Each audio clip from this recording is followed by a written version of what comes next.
Good afternoon. I'm Michael Ignatieff. I'm the rector and president of Central European University, and I wanted to welcome everybody here, students, faculty, and members of the general public. I wanted to welcome particularly warmly our friend, the ambassador from Thailand, who's been here many times and has, with whom I've had some very good discussions.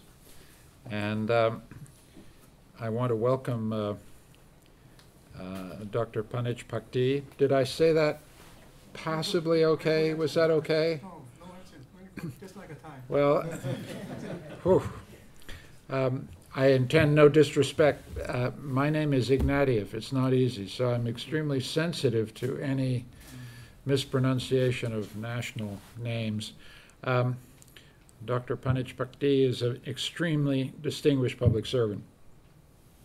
You will know that he was the Secretary General of the UN Conference on Trade and Development. You'll know he was the Director General of the WTO.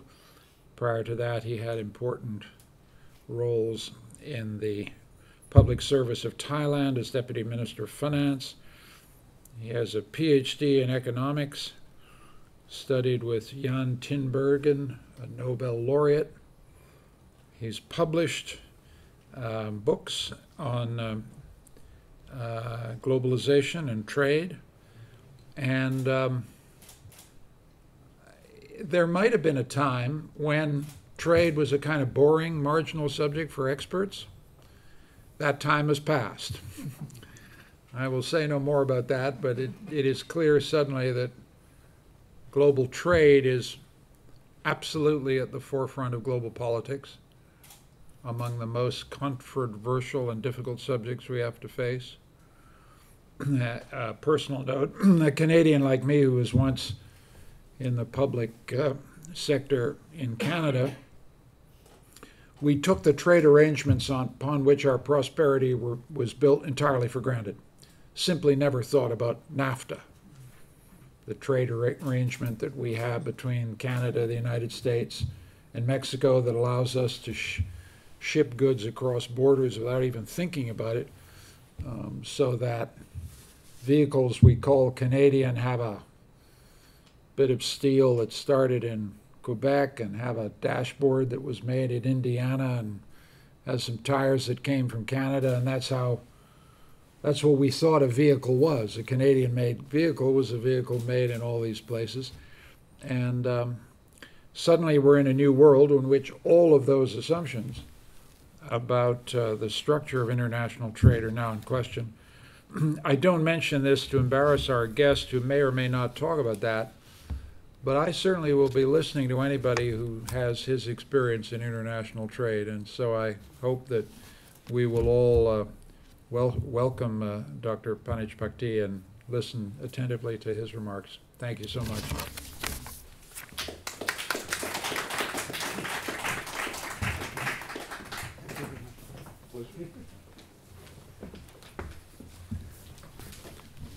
Rector and President Orvat of the Central European University, Your Excellency, the Ambassador Chakrit from the Royal Thai Embassy, dear friends and colleagues, ladies and gentlemen, I have not actually been doing this kind of lecture for a period of time since I left Geneva in 2014. It's been quite a while. But I did do some brief remarks and keynote speeches, but this one would take me into a longer elaboration of what I have thought, what I'm thinking about the global evolution, globalization that we are witnessing today. This is really a strange time. This is a strange world at the moment because it's not. Sometimes economists would call the present situation in the global economy as new normal. they call it new normal. Actually, new normal for my colleagues economists probably should indicate the kind of new situation which is normal to the economists. I guess it's something about the kind of a new period of predominance or predominant role of the deflationary impact that has been created since the last so-called Great Recession, 2008, 2009.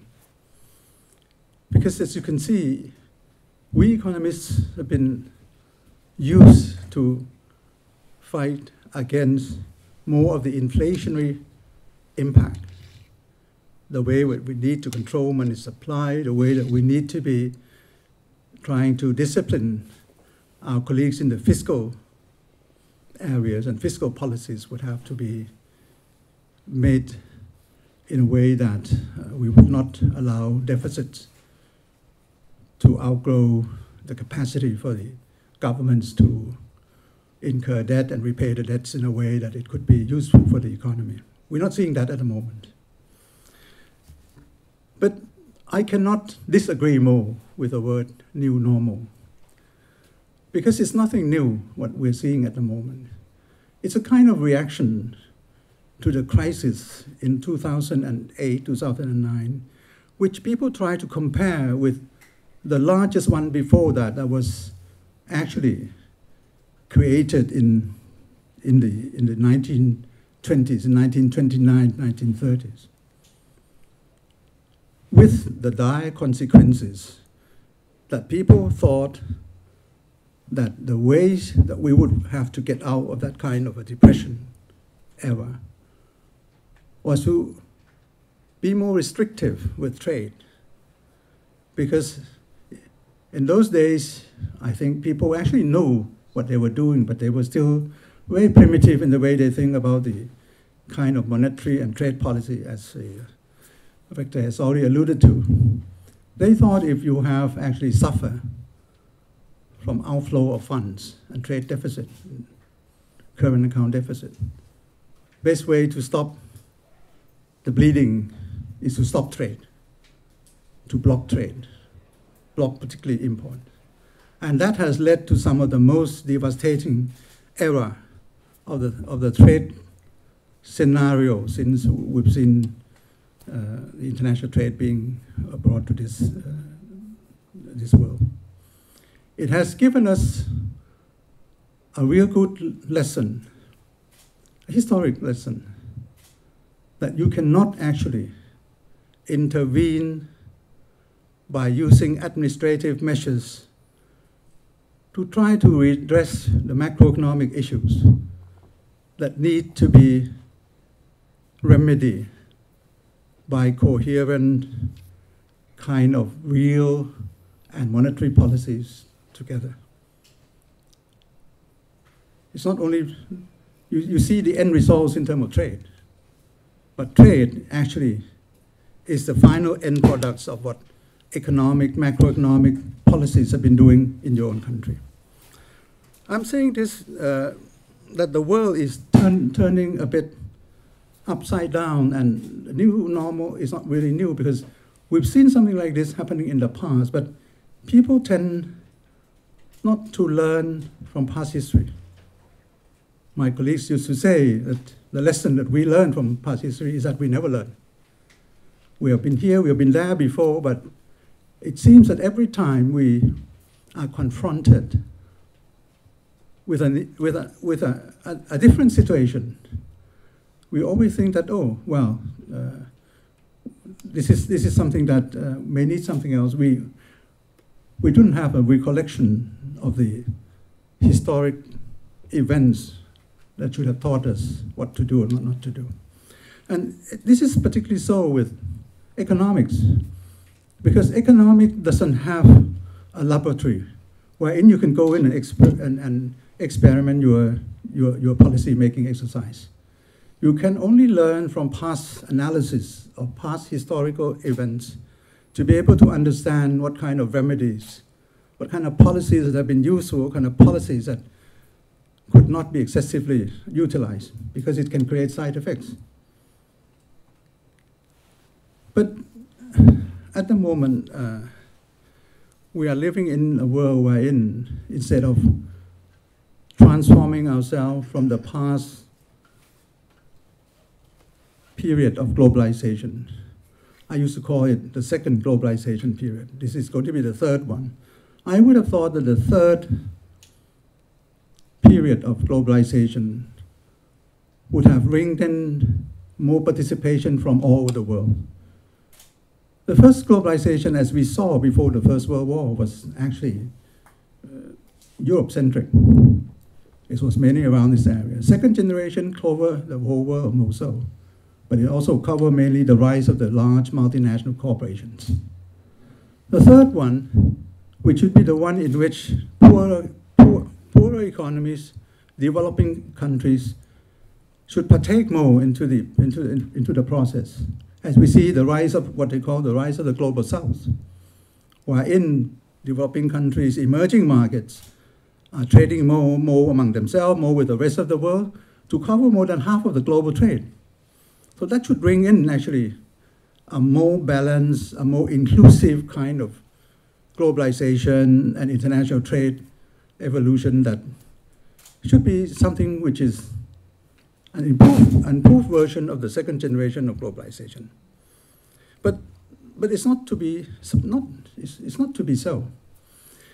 2 years ago, not 2 years ago, it was last year. It was last year, beginning of 2017, January, in Davos.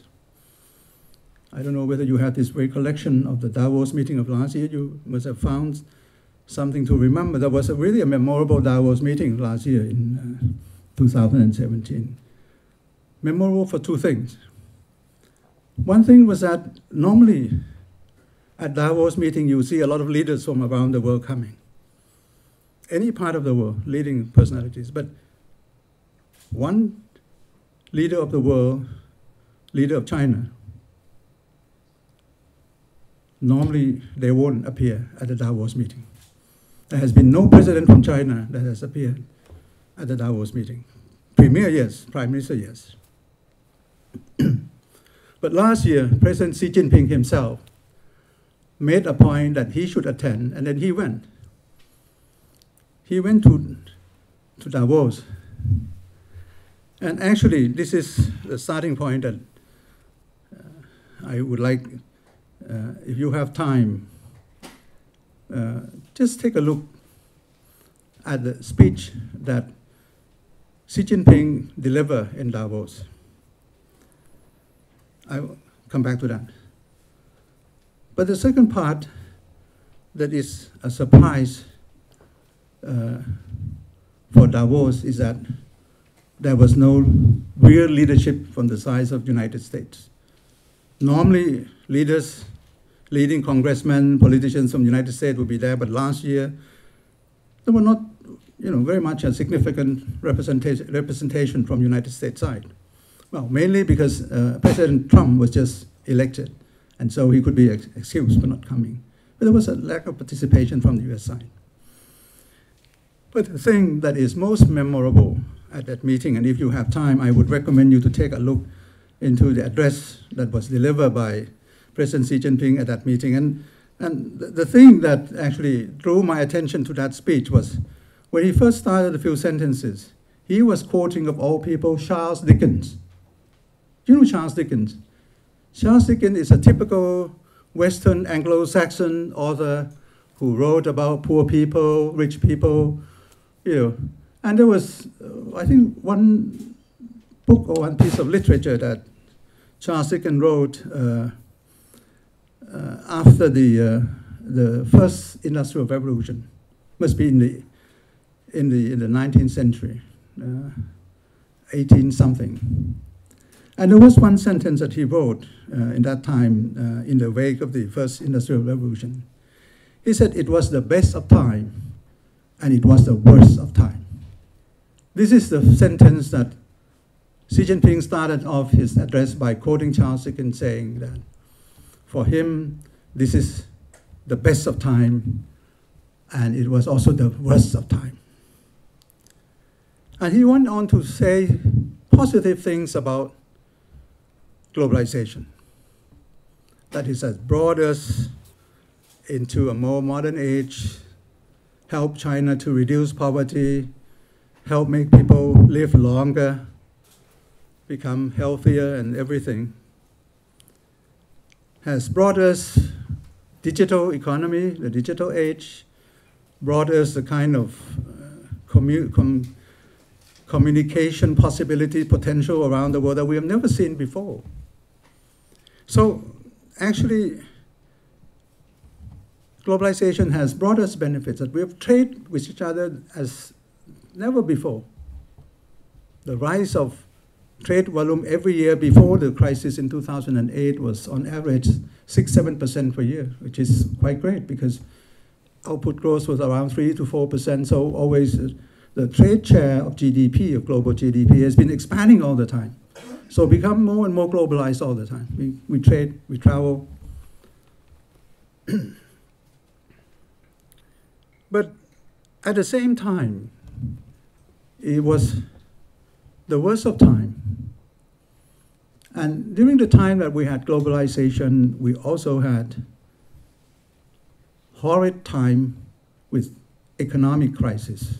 You may not realize it because the IMF, the International Monetary Fund, they have counted the number of crises between, they said, the 40 years between 1970 and 2011. They have counted 147 banking crises around the world. Can you imagine? Nearly 150 crises around the world in the 40 years period.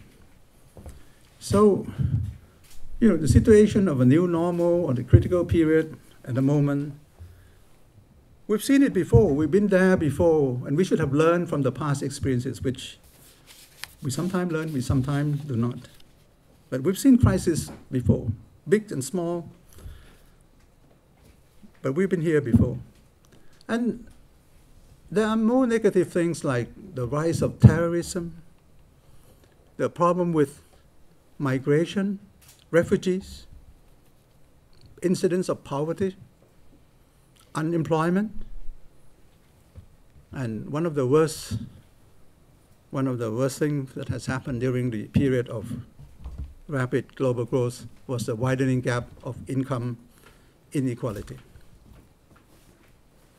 So it was a best of time, and at the same time, it was also the worst of time. And that was what Xi Jinping was saying in Davos. And he was saying that in spite of all these happenings, the bad and good things about globalization, we in China, he said, we managed to benefit from the process of globalization. The net result for China was a positive net result. He said it was a very difficult decision for China to become the member of the World Trade Organization in 2001. I used to negotiate with them when they acceded into the WTO. It took them more than 7 years, 7 to 10 years before they could exceed the WTO. Can you imagine? It took them more than 7 years. Some of their leaders in those days told me it's just like fighting a big war that they have seen during the war period. It was just like fighting a big war. It was touch and go. It was a period in which senior Chinese leaders were thinking that maybe we were not doing the right thing. But ultimately, Xi Jinping said in his speech, we decide to go in. We decide, what he said was to jump into the ocean or into the water, something like that, he said. And we come out, we didn't drown. And we survived and survived well. China survived so well within the context of the World Trade Organization that sometimes some of the more advanced economies are thinking that China maybe have been abusing or profiting from being part of the World Trade Organization too much. This is, you may not realize it here, but when we in Asia look at the news and comments on Chinese economies and look at the CNN, I was in China quite often. One day I woke up, I saw the news, CNN, there's a bubble in China. I was shocked because I never read it before. Where is a bubble? I was in China, I was in Beijing. And then the bubble was supposed to, that was the bubble in one of the provinces of China. That may be large province, equivalent to one country somewhere else, but it was some bubble in the real estate sector that occur from time to time because the real estate growth in China was sometimes a bit excessive. So there was some bubble somewhere in China. But overall, it was not really the collapse of the Chinese economy. But it created a lot of uneasiness and the concerns of investors around the world. So that was the time beginning of last year. Why in the US, the new president was saying that, well, trade war for me is nothing. I can win trade war anytime, hands down. Problem in Asia, problem in the world created by China, our trade with China. We are in deficit.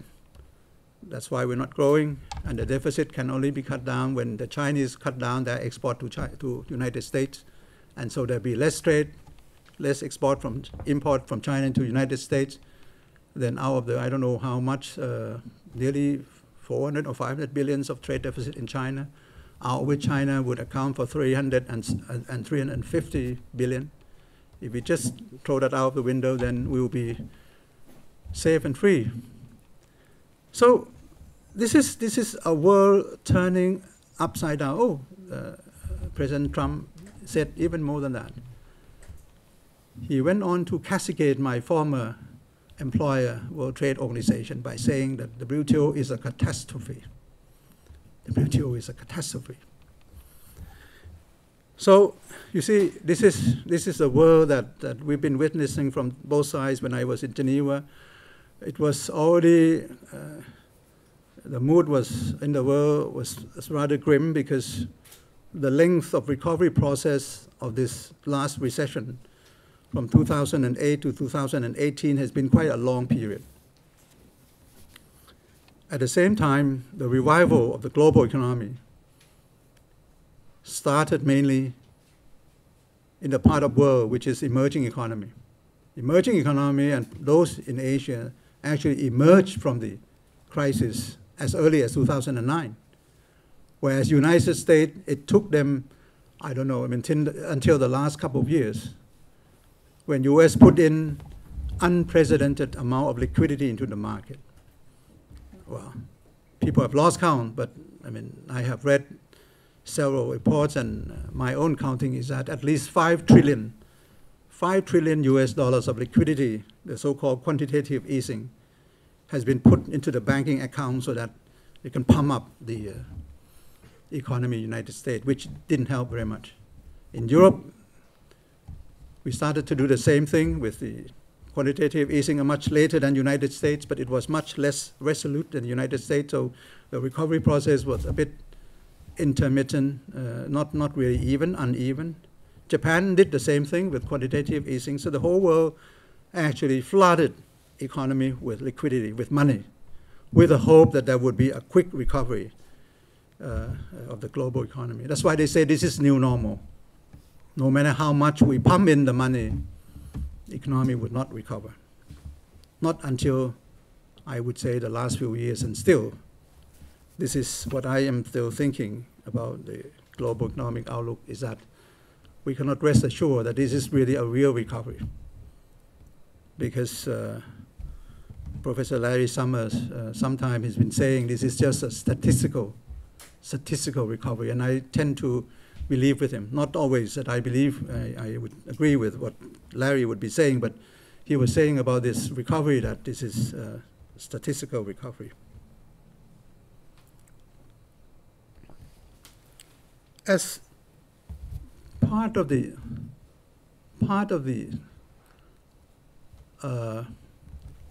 spillover effects coming from the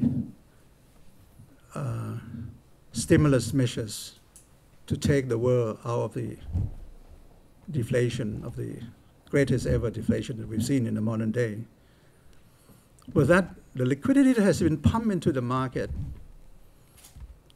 that they have not actually been disbursed by the banks into the real investment that would help to create more research, increase productivity, increase real production, and therefore also lead to more trade around the world. It was not so. For many years after 2008, and I know this because at my former institution, the UNCTAD, we produce an annual investment report. Year after year, investment has been contracting around the world, the so-called foreign direct investment. Contracting, until the last couple of years when investment around the world began to expand. If you look into the reports of the big multinational firms, you would see that these are the firms that are actually maintaining huge liquidity balances on their accounts, that they have not been investing them.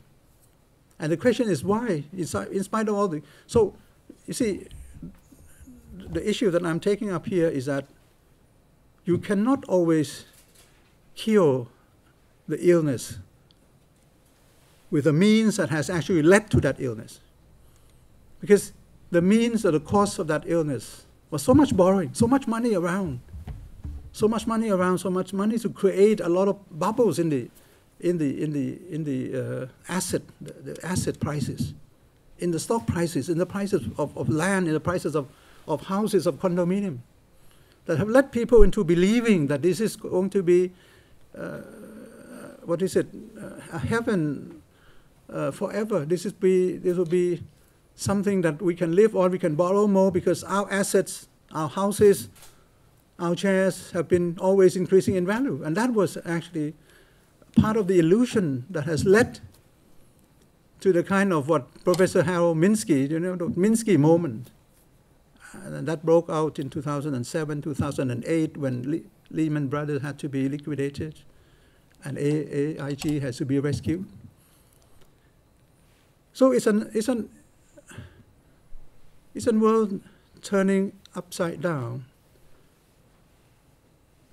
that the paragon of capitalist market economy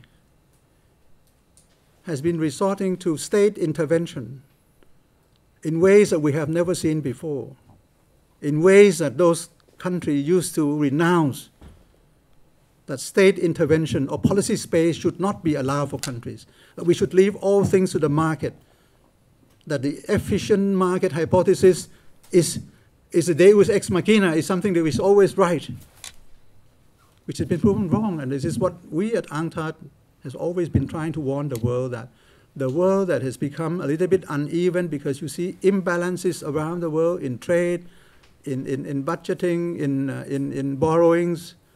It cannot be maintained like that. And now we are seeing again that, we are out of the woods at the moment.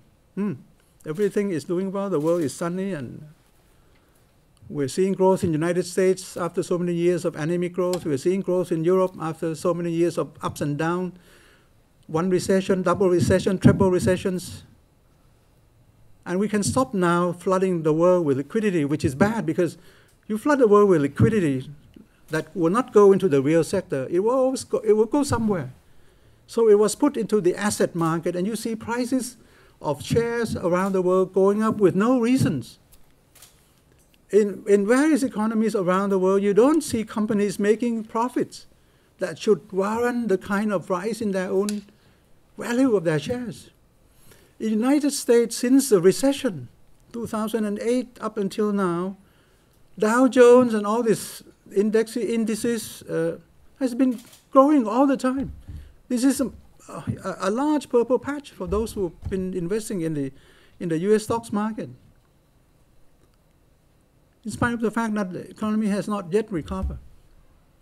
But it has brought the world into a new situation in which the share of income that has already been unequal has become even more unequal.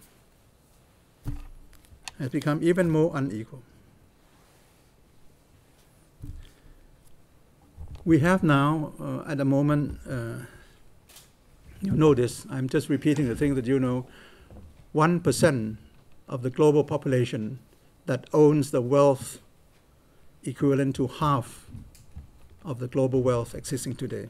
1%, just owning half of the world.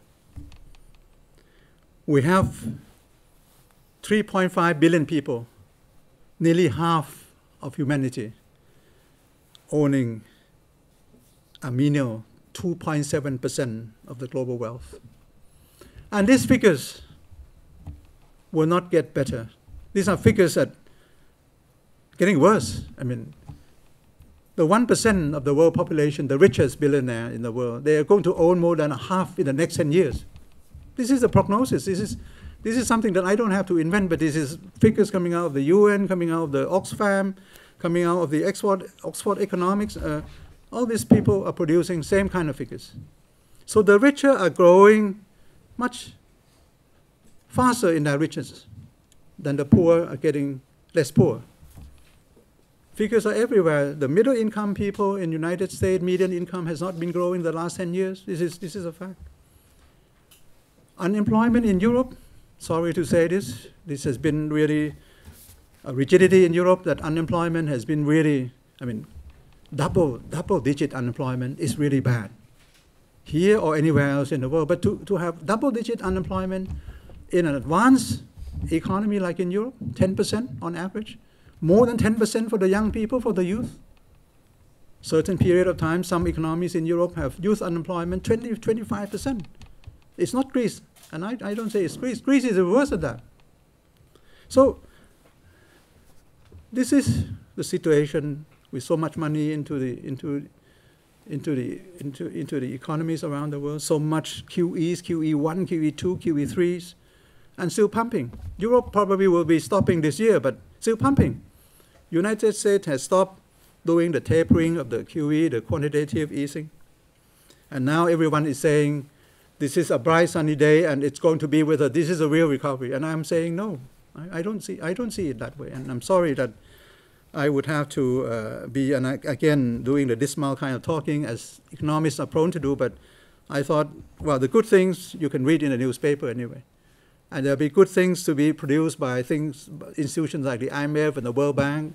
Their task anyway to be saying nice things, and national governments prone to be saying some of the bright things. Very optimistic. They would say, they would say that one swallow would make the summer, which is not so. I mean, you see, one swallow, you say, this summer coming. It's not going to be like that.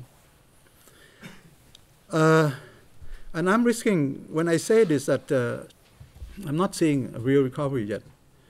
And I used to be reminded by Lord Keynes, who used to say that it is better to be vaguely right than to be precisely wrong. And I'm risking this because I don't know whether I'm vaguely right or not, because it's very vague. But if you listen to me, you see where I'm coming from. So I would have to be very cautious when I'm talking about this new generation of globalization, the third one that I'm talking about, and the kind of upside-down economy that we're seeing on the part that part of the world. Chinese economy, known as the socialist market economy, now completely endorsing market-based, market-oriented globalization, while the western part of the world, which used to be the proponent of market economies, is now turning away and withdrawing themselves from the kind of multilateralism process that they used to endorse. This has been 10 years. This year is a 10. Sorry, can I have some water?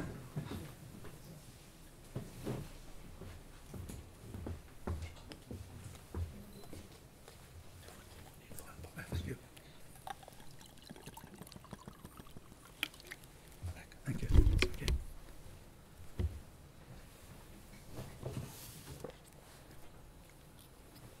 This is the 10th anniversary of the global crisis from 2008 to 2018. And this is, from the beginning, a strange crisis. You probably have read or been told about Queen Elizabeth remarked when, a few years after the crisis, she went to London School of Economics.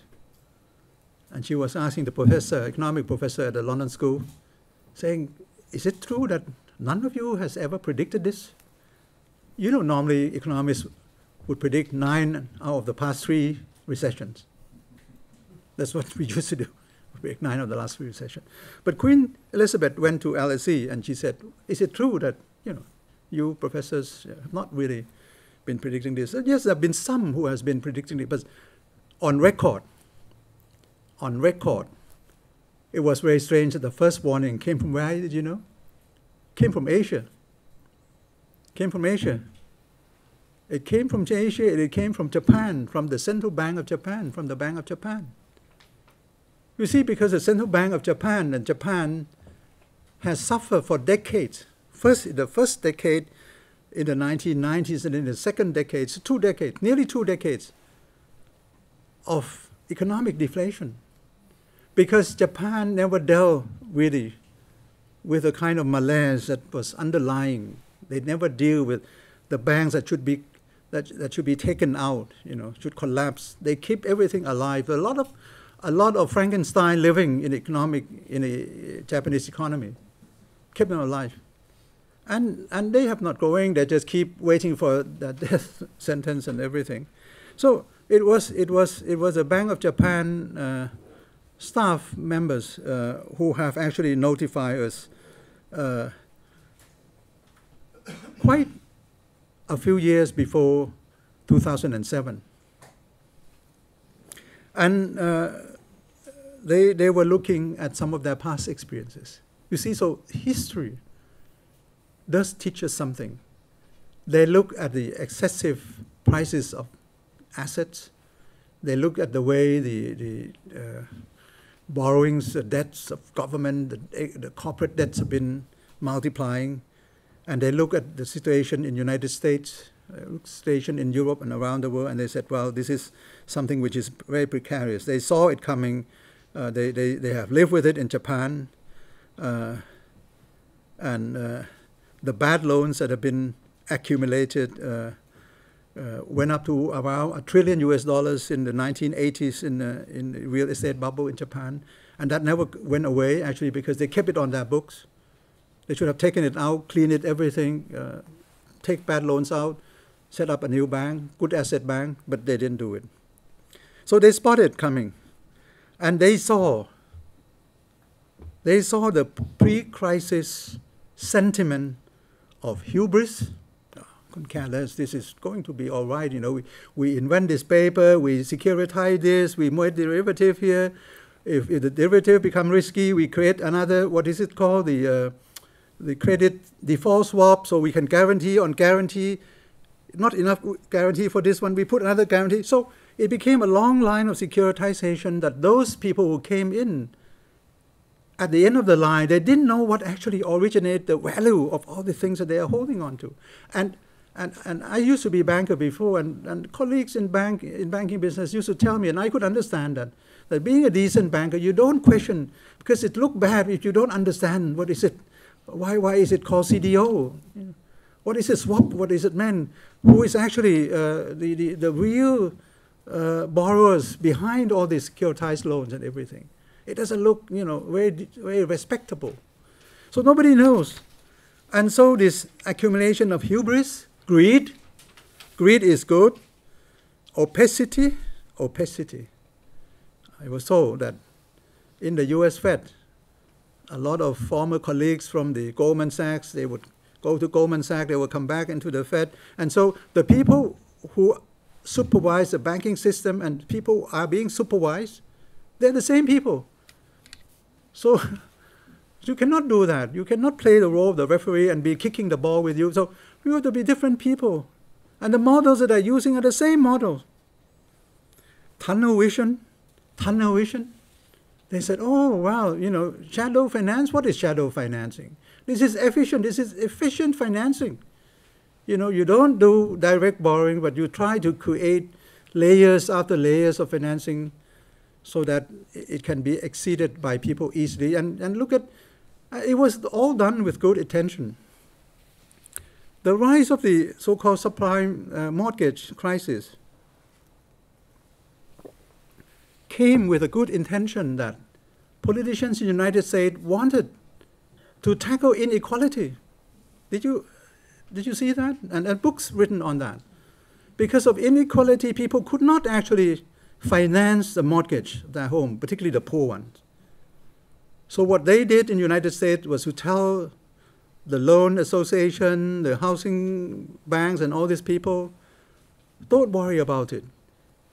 There will be people who can do the normal prime mortgage credit. There will be those who we would call subprime, a little bit under prime.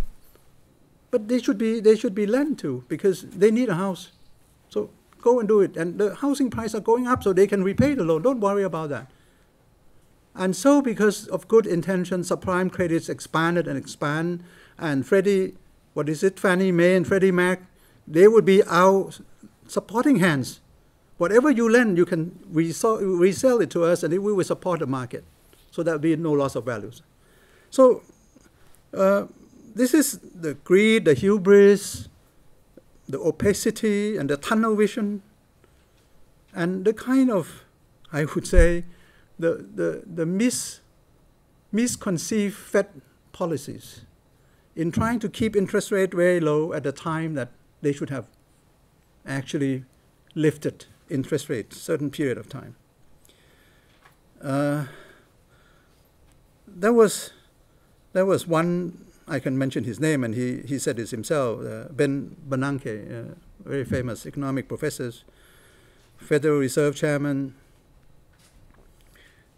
Just before the subprime crisis broke out in 2007, he came out and declared that the problem in the subprime mortgage market was so limited, they would not create, and the words he used was significant spillovers. There would be some problems, some bad loans, but there would be no significant spillovers. And I quote him. This is what Mr. Bernanke was saying. I originally assumed that people would act in a wholly rational way. That turned out to be wrong. I originally assumed that people would act in a wholly rational way. That turned out to be wrong.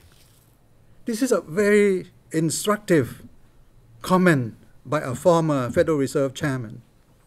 People are never rational. If you haven't read the book by Mr. Professor Kahneman, Professor Kahneman, who was a Nobel Prize laureate, I think, Kahneman professor. He was a psychologist, but he got his Nobel Prize in economics. Can you imagine? Economists this day do not win economics Nobel Prize, but somebody else. He won Nobel Prize, and he was a one who actually tried to make sense of what economists try to say, this is the rationale of human being. What he said in his book, the book was, Think Short, Think Long, or something like that, or this is a book by Kahneman, the one you must have seen. It's a famous book anyway. In that book, he was trying to explain to people, to us, that normal human beings are not normal, are not always rational in the way we decide what we do. He quoted one example which I remember, but people don't believe in this. But he said something like, 1/3 of the new startups in the United States would only survive the first 5 years of their life. Only 1/3, 2/3 would go away. But when people do their startup, they would say, I'm not the part of the 2/3, I'm part of the 1/3. I will always survive. People who've done wrong in this area, I go in and do it. I said, no, I would not do the same thing because I'll know better. People always try to side with themselves, bias in favor of oneself when decide to do things and not always act rationally. And this is, again, I found it back in Ben Bernanke's report, statement, I think it was statement to the Senate or something. And the IMF, the International Monetary Fund, just a few months before hell broke out, Lehman Brothers and I don't know different banks, United States, and the AIG, IMF still gave a clean bill of health to the financial system in the United States with that report. You can go and check this. So actually, the belief in the system that one thinks one knows best should not be maintained as a permanent righteousness. The present Canada's foreign minister, Ms. Chrystia Freeland, I like her a lot. She speaks her mind. She's very straightforward. She said this, and I quote from her.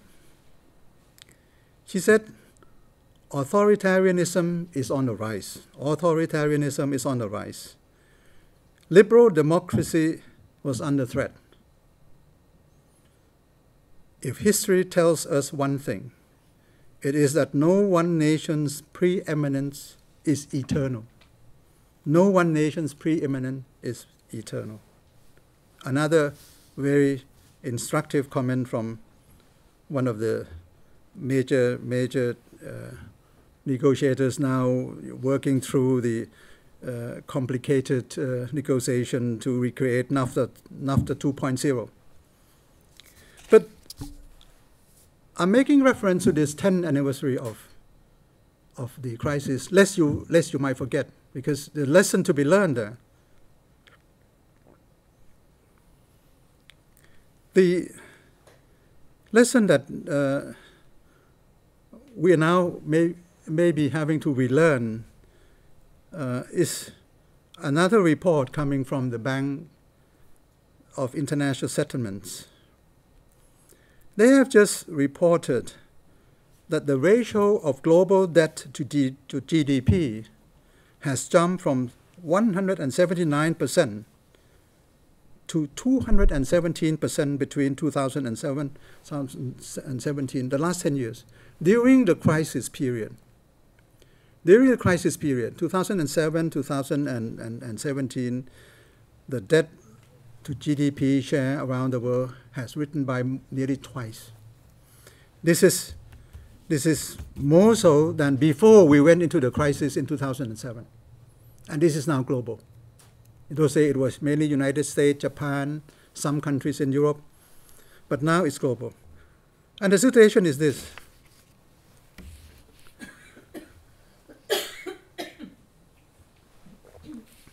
After the crisis, it was mainly the advanced world that saw an anemic growth. Some negative in Europe, some very small, plus 0.5, 1, 1.5, up until the last couple of years. And the global growth was only maintained, upheld, because of the rise of the growth rates coming from the emerging markets economy.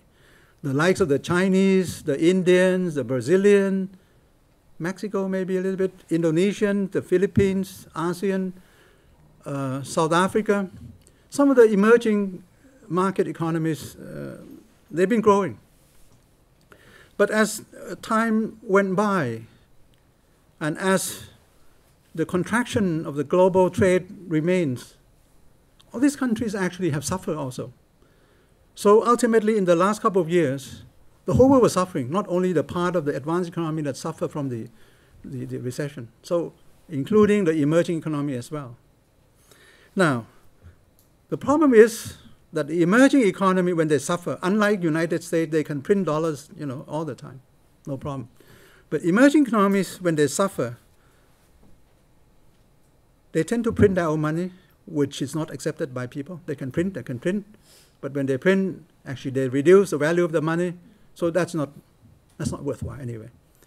If they cannot print anymore because they run out of paper or they run out of the ideas to print, they would go out and borrow. And as I have told you from the beginning, the world was flooded with liquidity, nowhere to go. All these countries that used not to be able to borrow easily, they borrow easily. I wouldn't name names, but I would name some names later on. They borrow easily, they borrow at rates that are just rock bottom. Not what they're supposed to be borrowing, not what they would deserve to borrow, because that would not give them the right kind of discipline to maintain when they're using excessive borrowing. And now you can see Turkey, Venezuela, Argentina, Indonesia the other day, Greece, that, and a few more. I mean, I'm just mentioning some names that you probably have seen in the paper. These are some of the big issues. And I have to remind you of all this because people never learn from history. They just don't forget, they just don't recognize that there have been historic events like this that happened before. And so we're now coming back to a situation wherein this is another Minsky moment that we are feeling fine. Sunny day, sunny futures, everything is going to be all right. You know, we can have many trade wars and we win all these trade wars. And we can have deglobalization. We can have disintegration of, I don't know, in Europe or somewhere else, and then we'll survive because we are great. But you see, this is why we are lulled into this complacency that has brought us hubris, tunnel vision, opacity in the way we do our policies, that can bring us back into the situation before the crisis. Now, if you read all these financial papers, economic analysis in the last couple of years, you'll be seeing more people trying to come up with a doomsday prediction, saying things are not so good. They're not. I'll come back to some of the issues in Turkey, because Turkey impact will have for Europe a lot. Will have a lot of impact for Europe. Venezuela, Greece, Argentina, and all these things. But before I go to that, let me come back to prophets of the doom. I'm not the only one. I'm not predicting doom anyway, so you can see I'm not predicting the doom. I'm saying we should learn from history. We should never forget what happened before the Lehman collapse. We should not forget the impact of the stimulus measures post-crisis, the impact. And we should not forget what has been happening in the last decade that would actually indicate the sowing of seeds for future crisis. Now, there are three liberal prophets of doom who has written papers, given speech somewhere in the world in the last couple of months. These are all three people you would know very well. The first one is Mr. George Soros, Hungarian-American, billionaire philanthropist. Well, I can't say he's a good friend of mine, but we know each other well, and I know his work in charity and the way he supports students around the world, and trying to do one thing that I used to work with him was in the areas of trying to liberalize the way we do research on medicine and try to propagate the knowledge of medical fields and the way we produce new drugs so that people can help the poor countries to have put their hands on some of the expensive drugs around the world. You know, this is part of the WTO work that we've been doing from long ago to do what we call parallel importing, to try to liberalize the TRIPS agreement, the trade-related intellectual property rights agreement, so that poor countries can also be trying to sort out their own serious issues of contagious diseases like malaria, tuberculosis, including HIV/AIDS. Mr. Soros has been making few speeches in the last couple of months. And one speech was made at the European Council for Foreign Relations. I think this is a council that Mr. Soros himself has been giving a lot of support. And this is what I'm going to quote to you, because I cannot actually give you the whole analysis of what he said. But this is a key, the gist of his speech. I quote, "The European Union is in an existential crisis. Everything that could go wrong has gone wrong.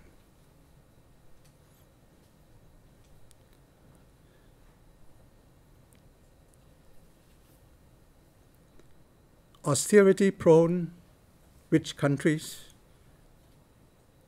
have become creditors. Struggling economies becoming debtors. A relationship that is neither voluntary nor equal."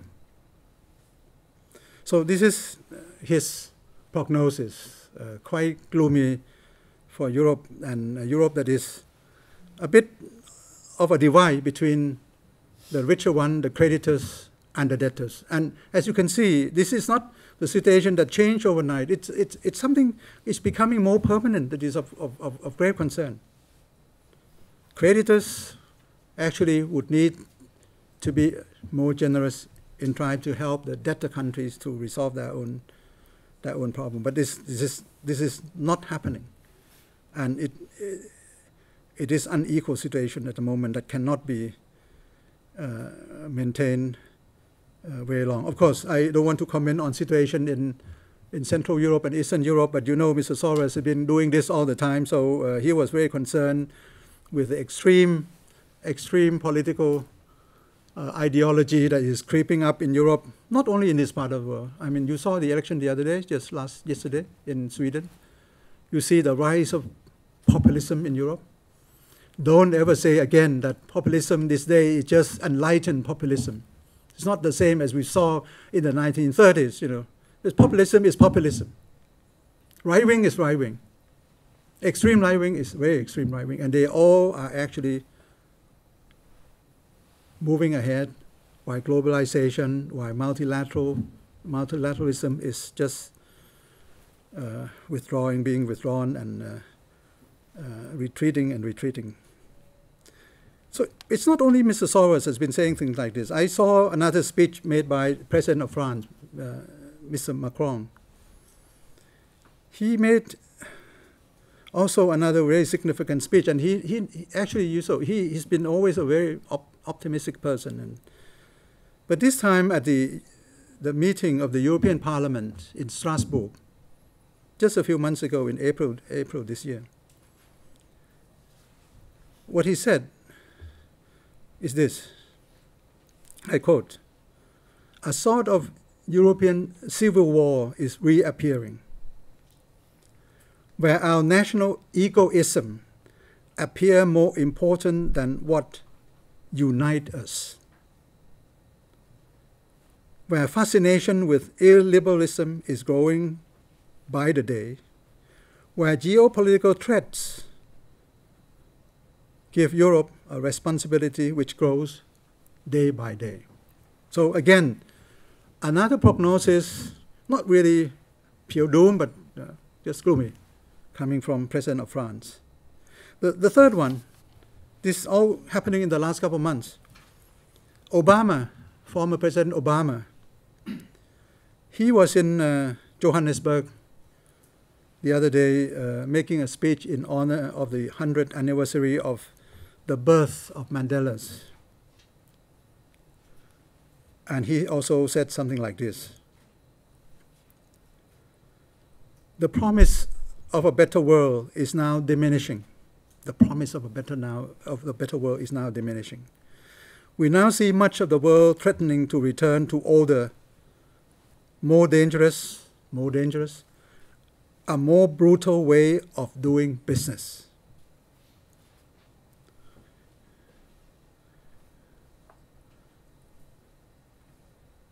Poverty, discrimination, violence all remain, sometimes even growing, as does inequality.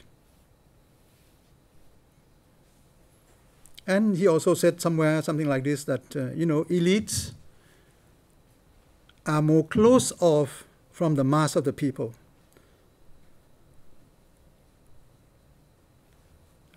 This is why we've been seeing the rise of the Arab Spring and the rise of we are the 1 billion people.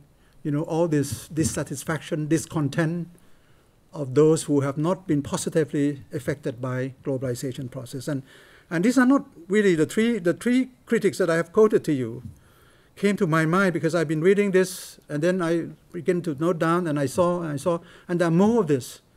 I could have cited you some of the speeches that my former boss, Mr. Kofi Annan, was making before his unfortunate passing. He was making the same speech, that people around the world that he's been meeting, they have come to have less trust and belief in their own politicians and political institutions. So something he was saying, I quote to you Larry Summer, and he was also saying something like that 2016, not last year, but he was talking about 2016. He said 2016 should be remembered as a dawn of the process of deglobalization, something like that. That's what he said. And so many people have been doing this in the last few months and the last few years. So I'm not the only one that has brought this a bit gloomy picture to you, but just to be reminding you that do not ever forget what happened in the past. That's the only laboratory that we have for economics. To give you even some of the bad news, not really bad news, but just a reminder, food for thought.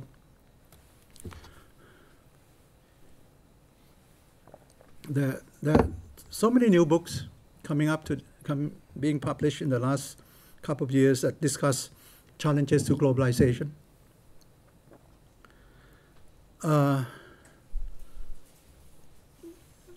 We have always thought that globalization is irreversible.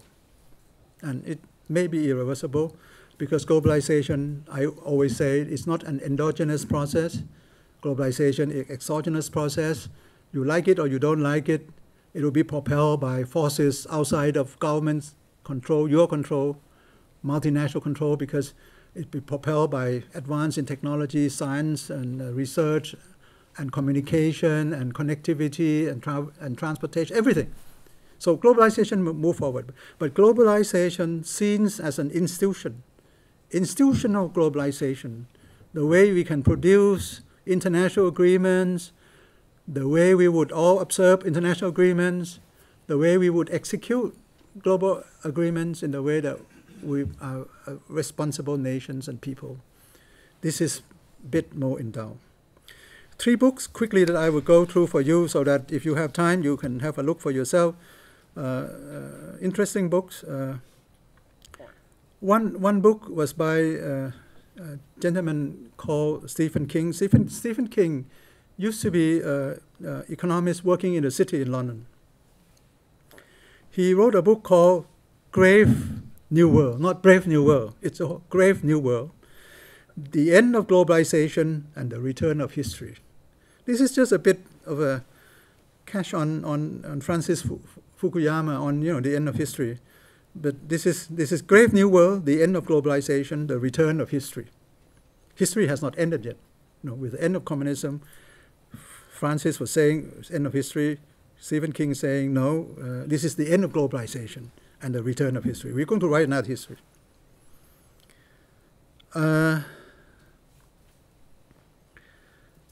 Second book, I would take these 2 books together by another friend called Bill Emmett. Bill Emmett used to be former editor of The Economist. Very good economic author, former editor of Economist. Bill Emmett has written a book called The Fate of the West. The Fate of the West.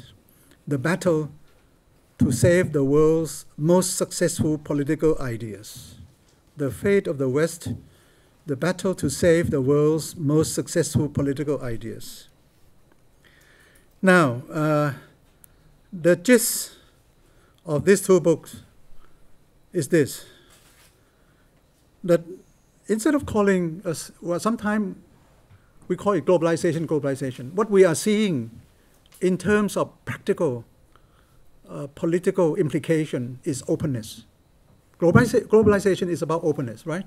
So when we call openness, it's globalization, because if it's closeness, if close, it's not global, it's not globalized.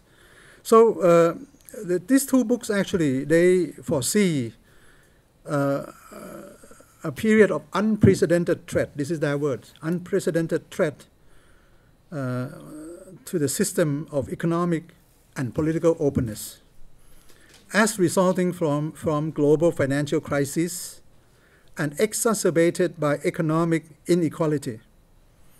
As a result, you see a rejection of liberal values underpinning globalization and democracy. So you see the three gentlemen that I have actually quoted their remarks to you, and some of these authors who have been working in areas that they should know, because one works in the heart of the capitalist market capitalist economy in the city of London. Another one is in economists, also another paragon of liberal economic ideas. They are actually losing hopes of this grave new world with this unprecedented threat, the existential threat, also to institutions like the World Trade Organization. I'll come back to that later on, towards the end. They propose that there should be some new forms of global organization. This one, because they feel that the unregulated global capital flows around the world should be more regulated.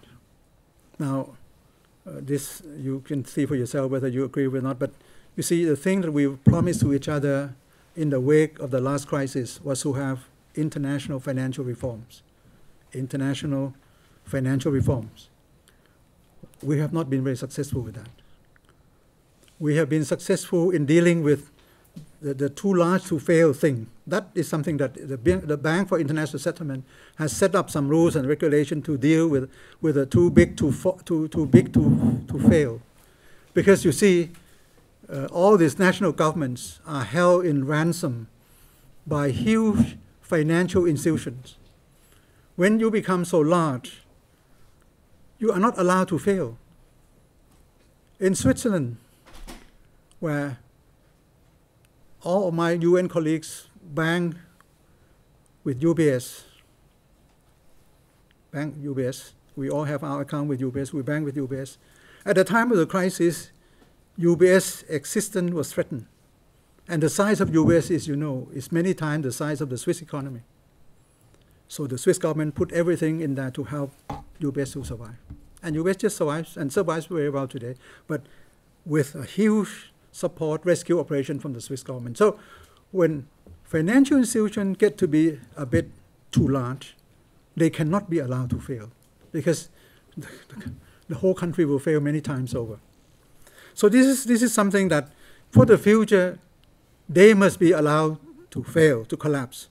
So with the reforms, at least in this area, we have reached some agreement that if your size is exceeding what they call the spatially large institution, you have to do the following, the new rules. The size of equity must be larger than a normal bank. Liquidity position must be this and that, and so the non-leveraged borrowings must not be larger than certain level of their capital. So many things just to control them, and if they fail, they fail. No, they will not be rescued, and then the depositors will have to take care of themselves. So one book, Stephen King recommend us to have a global organization that would have a kind of supervisory role on financial flows. Bill Emmett actually concludes with more serious threat, and he said this. He said the West is often seen as being demoralized, decadent, deflating, demographically challenged, divided, disintegrating, dysfunctional, declining. This is really coming from someone, a former editor of The Economist, and I hope that leaders of the world, leaders of the West, will have to just look at it.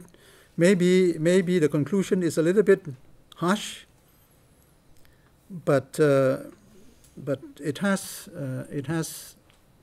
some, I would say, constructive warnings.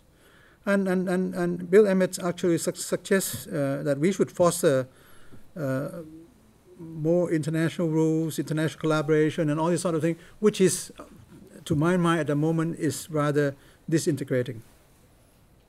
The third book, which is less threatening, but is a book by a Cambridge academic professor called Livesey. The book is called From Global to Local. From Global to Local, The Making of Things and the End of Globalization. You see the word end of globalization being repeated in speeches by leaders, former leaders of the world, by leading thought leaders. It's really happening. And we better realize it. We better be very right, instead of be, like Ken said, instead of precisely wrong. We should not be wrong by saying that this process of globalization into the third generation is something which is irrevocable, irreversible. It's not irreversible. Like I said, exogenous, but institution-wise, they can be reversible. Mr. Livesey was talking about the force of technology. Today, we are coming into a digital age. Right? Digital age. Everybody is talking about AI, artificial intelligence, robotics, everything. And, in all of our economy, don't be worried about that. They said at least 40% of the work we are doing can be replaced easily by automation. So we better count on that. And more than that, because digitization process actually can have the consequence of reshoring, what they call reshoring. Instead of offshoring, of reshoring, of taking back some of the things that used to be networked out of the country, back into the country. Because robots are cheaper than the cheapest labor force in Asia, for example, or in Africa or somewhere else. They can come back to the original richer countries by using robotics instead of doing that. The 3D, three-dimensional printing can afford us to do our own research design back at home instead of farming out everywhere.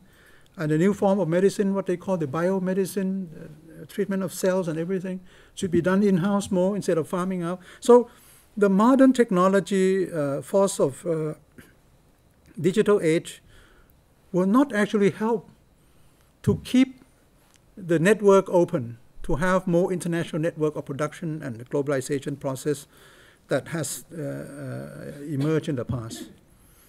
That would, like I said, institutional globalization, and this book, they call it technical deglobalization. There will be technical deglobalization.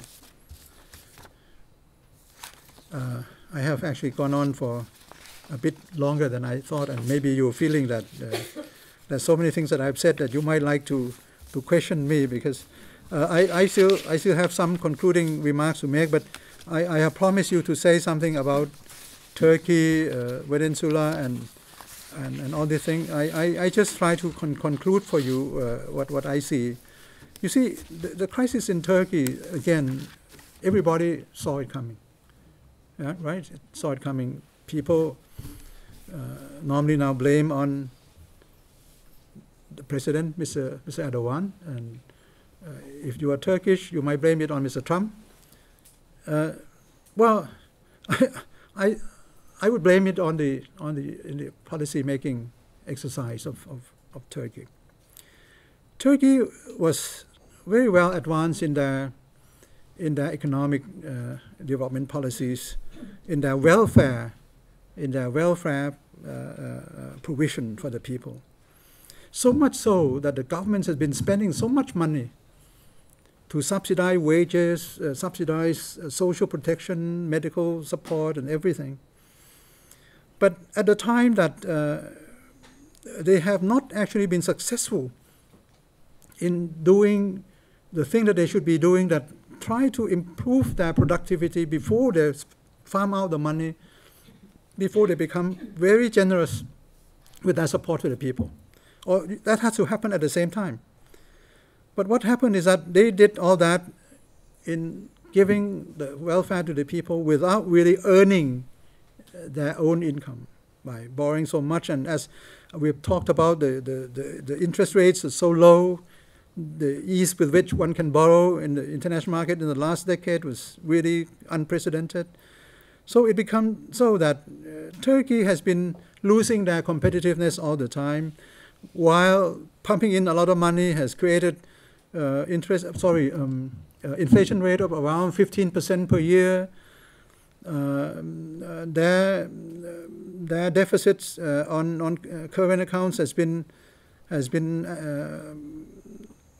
increasing so much so that their currency, their lira, this year I think, has dropped in value up to the level of 45%. That is alarming. Lira has lost value, nearly half of its value. It used to be 3 lira to $1 a few years ago. In 2016, now you go to Turkey, it's 7 lira to $2. It's now good for tourism in Turkey. But the thing is, in Turkey, they have accumulated international reserve, but only 100 billion. And they have an external debt of around 300, 400 billion. So it's beyond. If it's a corporation, then it's already illiquid. It's bankrupt. At the moment, I think they are not trying to get into the arms of the IMF. Nobody wants to get into the arms of the IMF. So they're trying to resist.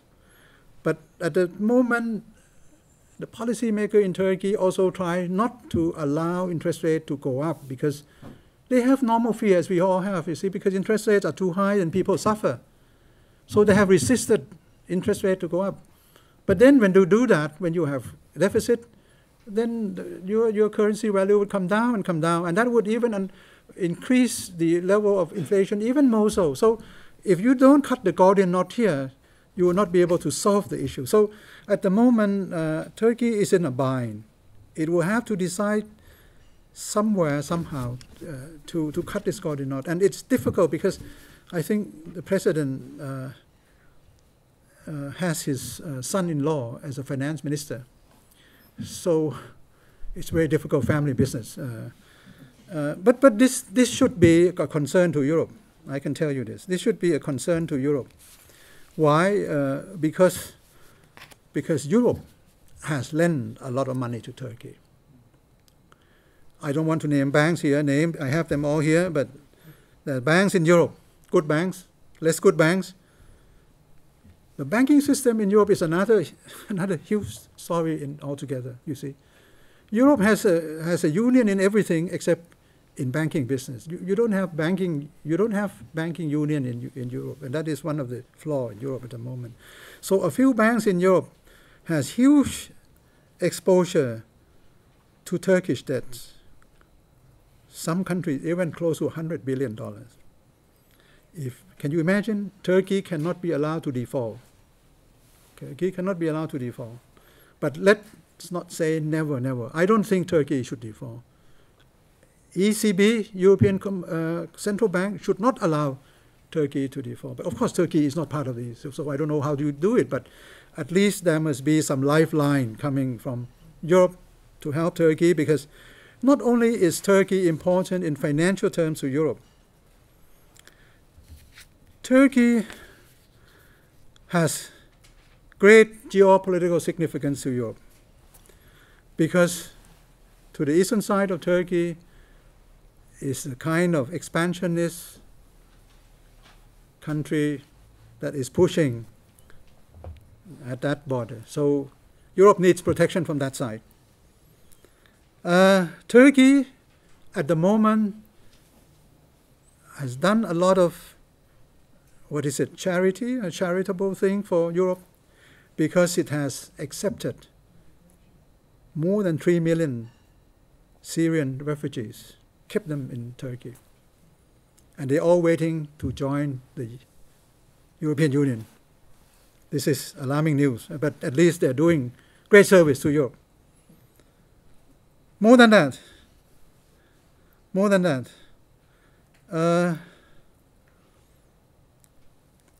what is it? The defense system. I think the missile defense system somewhere. Turkey was supposed to be doing that, buying that from the West, United States. Now they decided to buy it from the East, from Russia. And many things are happening there that would give Europe, I don't know, because I don't feel that people in Europe are having sleepless nights in Turkey, but I think leaders should have, because it's something that you cannot say never. It could happen, and of course, if it doesn't happen, a default is just cannot be allowed. Cannot be allowed. Okay, the implication more than Europe for the rest of the world is that because of the bad news coming out of Turkey, it has the ripple effects on the rest of the globalizing emerging economies. You see, the impact on Argentina, on Indonesia, on Pakistan, on Venezuela has been really devastating. Has been devastating because, well, you see, they are grouped under the same category of the emerging economies. Like I said from the beginning, emerging economy used to be the strength of the new growth after the Great Recession, but now collapse of Turkish lira has actually now implied collapse of the peso in Argentina, in Venezuela. Already, I think they've gone into default already in Venezuela. So, in Venezuela, the IMF has predicted that, in case you may need to go to Caracas these days, predicted that Venezuela will hit 1,000,000% of inflation by the end of the year. 1,000,000%. And it means that when you go to buy a piece of bread, you would have to have a wheelbarrow to carry all your banknotes to go and buy small amenities. And this is a country, Venezuela is one of the richest countries in terms of raw material. It has the largest oil reserve in the world. I used to go there. People, rich or poor, they own a little car because gasoline is just next to nothing. It's just cheaper than going into a bus. Just buy gasoline, just a few dollars, and fill the tank. So social protection, again, perfect, except for the thing that they are not competitive. They can't sell goods to the world. They over-subsidize, and they print money to subsidize. So they have huge. This is the kind of inflation that we've never seen before since the Second World War. Used to be one of the richest countries in Latin America. But now they have just cut 5 zeros from their banknotes the other day, cut 5 zeros from their banknotes, because otherwise people cannot actually carry thousands of banknotes to buy their amenities anymore. What is very interesting to watch is that they have pegged the new bolivars, their currency, the new bolivars, to something what they call cryptocurrency. This is a very fashionable thing, because nobody knows what is cryptocurrency, because it doesn't exist in papers, it doesn't exist in coin. It's just in the air, because you have the air, you have the wave, you have the cryptocurrency. So they pegged the new bolivar to cryptocurrency that still has not been circulating and not known where it's coming from, the value of which. Anyway, so this is another sad story coming up, and again, don't underestimate the kind of debt burden on the emerging markets, which will be aggravating and spilling over from one economy to another. Argentina, you remember Argentina? I used to visit with President Nesto, some years ago, President who came in after the IMF rescue operation of 2001. I was at the WTO. Yes, Kirchner, Nestor Kirchner. Yes, thank you, Nestor. I had long conversation with him, and he asked me, because I came from Thailand, we experienced our own, how would I say, mishap with the fund, the way the fund tried to rescue us but make things even worse. And then Nestor Kirchner came, and I had a long discussion with him how to avoid. And in 2001, there was a big collapse, and that was after the rescue operation of the IMF. Now, at the moment, they are negotiating again because of the turbulence spreading over from Turkey and other emerging economies. They are renegotiating with the IMF again. But it's not going to be successful easily, because the kind of austerity that the fund would need to have for a country like this will not be tolerated by the public, because people are already in grave poverty. And government debt is just nearly 100% of that GDP, which is really very, very grave, because normally, the normal criterion is that you should not have government debt exceeding 60% of the GDP. Argentina is going to 100% and even beyond that. So if not safe, it will go into default, and that is, again, another sad story here. And that can spread to other countries in Latin America. The other day, my friend from ASEAN told me that Indonesia rupee back in 1997, 1998, together with Thailand and other countries in Asia, we went into the financial crisis. Indonesian rupee was at the lowest point in those days, 20 years ago. Just last month, again, the rupee dropped to the level that we haven't seen before since the summer of 1998 again. So it's again to the level that actually preceded the crisis in Asia. This, again, should not be underestimated, but Indonesia is still fortunate. They have very capable finance minister, which I completely trust, and she's doing her best, I think, to try to shore up that, and interest rates are creeping up. They have to suffer. They have to have austerity measures, they have to suffer a bit, but at least they have been a little bit unfortunate, unlike Thailand, because you see, sometimes you can be so much attractive that your attractiveness can become a poisonous gift. Because Indonesian government bonds, during the boom period in the last couple of years in Indonesia, used to be very popular with foreign investors. Government bonds have been actually gobbled up by foreign investors. Investment of foreign investors in Indonesia bond is probably more than 40% of the total bond holding. Now, at the moment that they're losing confidence, they're selling everything. In Thailand, the holding of bonds, because I don't know whether we've not been popular or not popular, but at least we're just in the middle.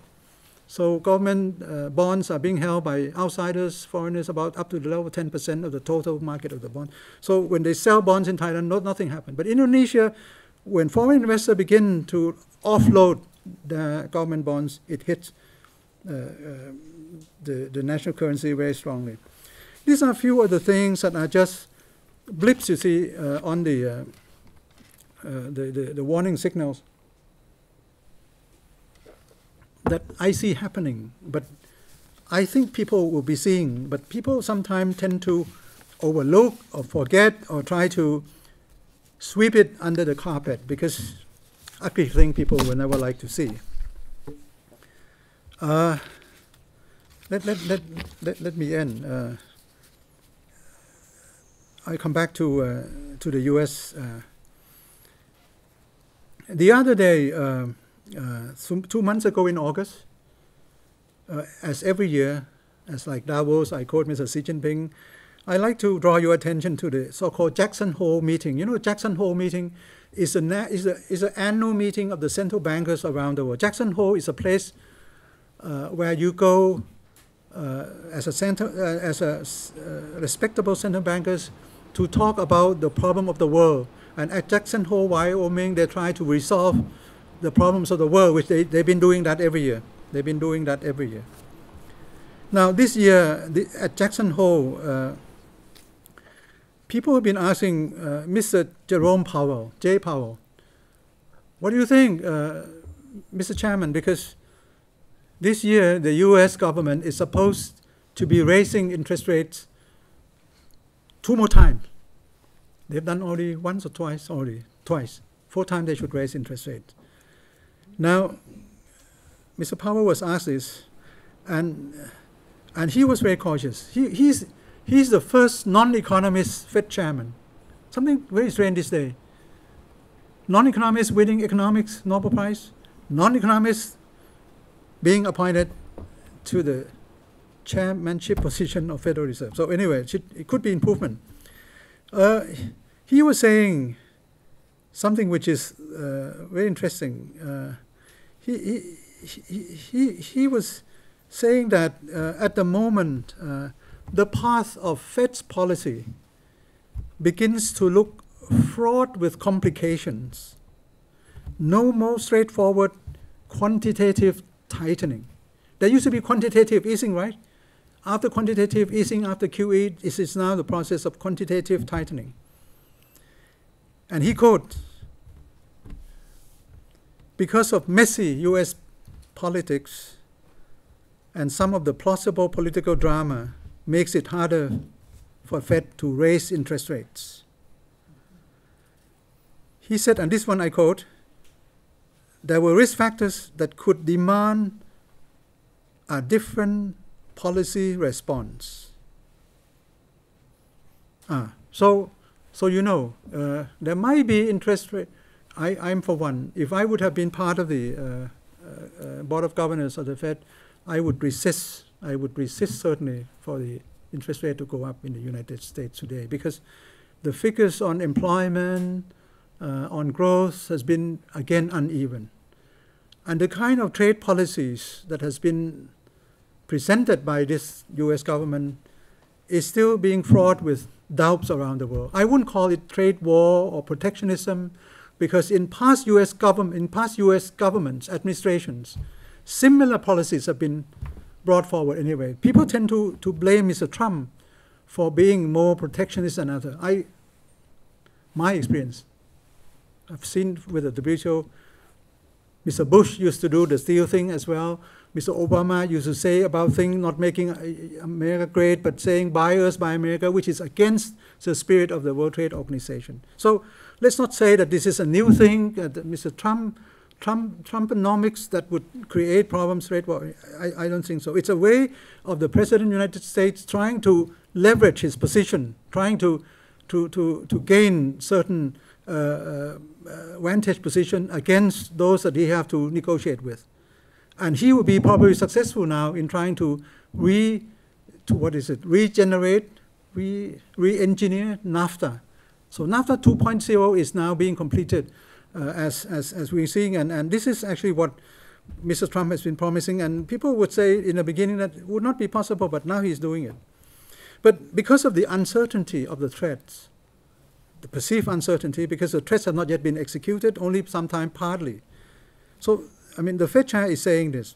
This is one thing that he said. The second thing, what happened in Jackson Hole this year in August, also quite interesting, because normally central bank would deal only with monetary issues.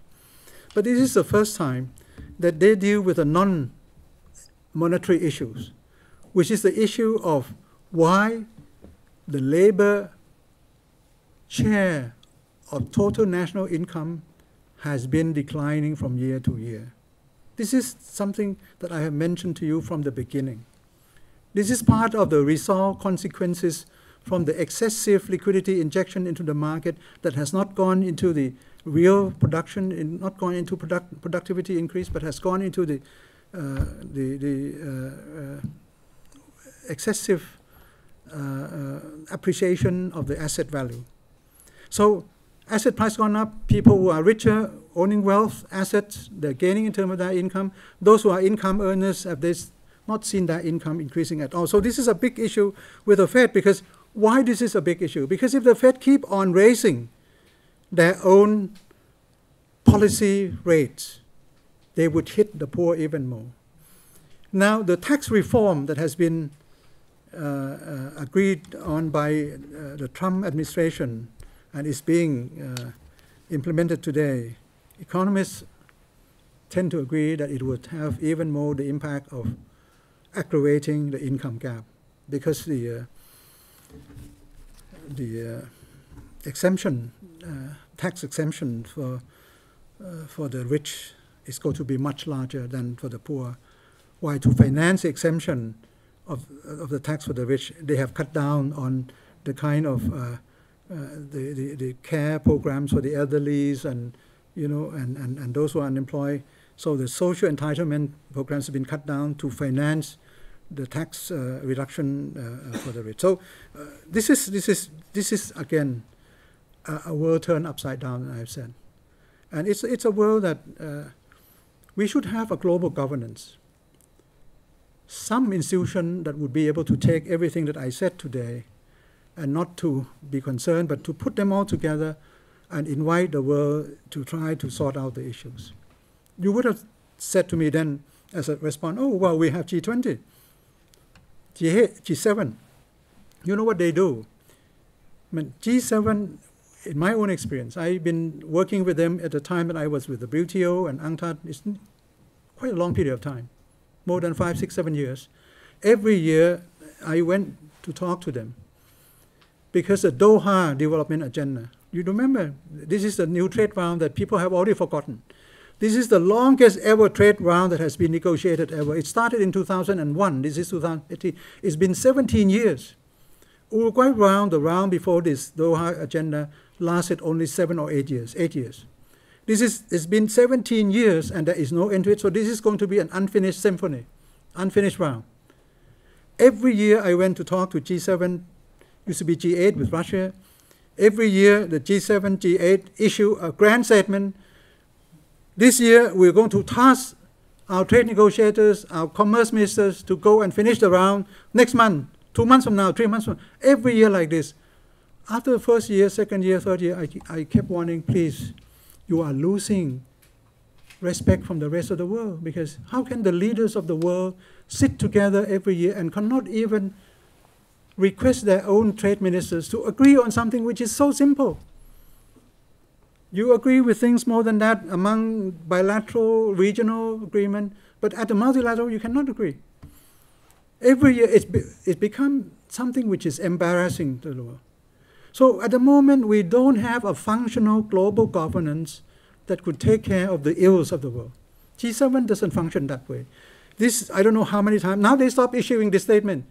They don't say that we should end the Doha round anymore. They don't say it anymore. They don't say it. They just keep saying we are trying to convince each other not to increase the level of trade restriction. And look, oh and behold, everybody goes back home, they raise their own trade protection restriction. Everyone, every country. G20, the same thing. You look at agenda of G20 and you have thought this is the agenda of the IMF, because it's the IMF that has been actually the secretariat to the G20 meetings. We try to compete.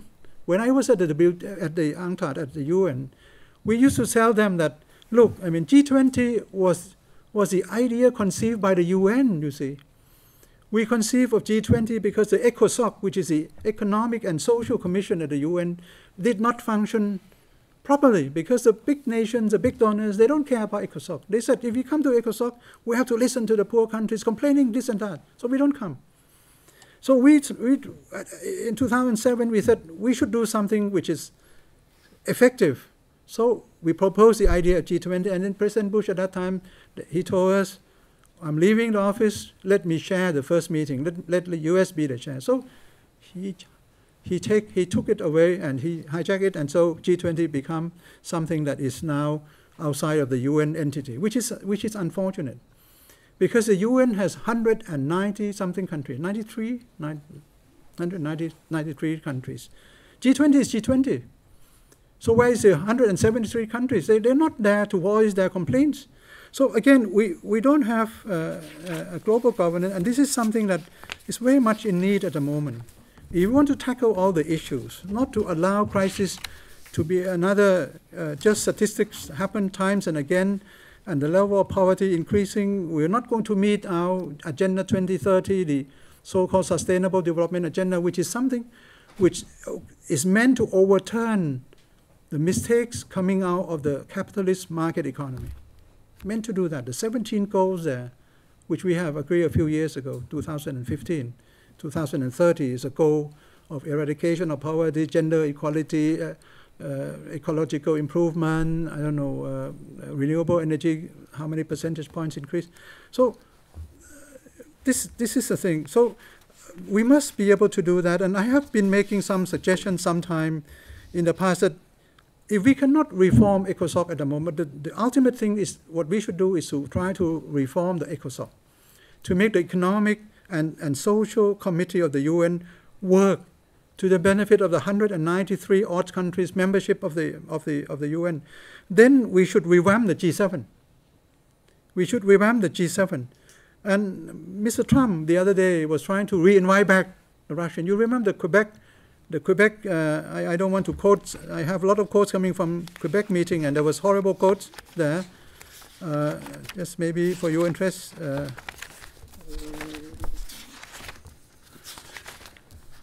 One small quote.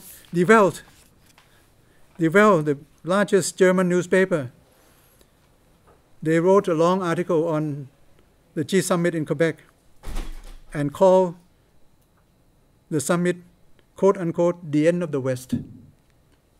The end of the West. Which is sad, because if this happened really, which is probably exaggerated by Die Welt, then it means a very traumatic thing for the whole world. So what I try to suggest is that instead of doing something, if ECOSOC doesn't work, then maybe we should try to reinvent the Quad, the G4, as a precursor to the ECOSOC reform. And G4 should include US, EU, Japan, and China. How can the second largest economy in the world, and to be the largest economy in the world in the next couple of years, next 5 years, and the largest exporter trading nation of the world, not be included in the global governance, in the G4 in the Quads? So I'm suggesting that the US, China, EU, and Japan should be replacing the old Quads. The old Quads have been gone, dysfunctional long ago. That used to be US, Canada, EU, Japan. But to replace it with US, China, EU, Japan. And then you can talk about the way that we can, if the West or the US is so much in concern of what is happening in China, then China should be taken on board so that China could become a member, a mature member of the global community and can be together sitting on the same table negotiating for a new global rule-making exercise. Actually, you have given me 2 hours, which I said too long, but I have gone on for nearly an hour and a half. And you've been listening to me long enough that you must be angling for questions or comments or what you don't agree with me. So 20 more minutes left. So yes, I should end here, and then you should have your say, and I should be listening to you. If I can answer, I answer. If otherwise, I'll be just satisfied. Yeah, thanks a lot. So you covered like a huge number of problems of economic, political, global governance, and I would myself have also a variety of questions, but we have a lot of distinguished guests I see from the banking community, from the diplomatic community, students from the CEU, as well as some professors from the CEU. So please, we have 20 minutes, maybe we will have time for 3-4 questions as I see it. Yes, please.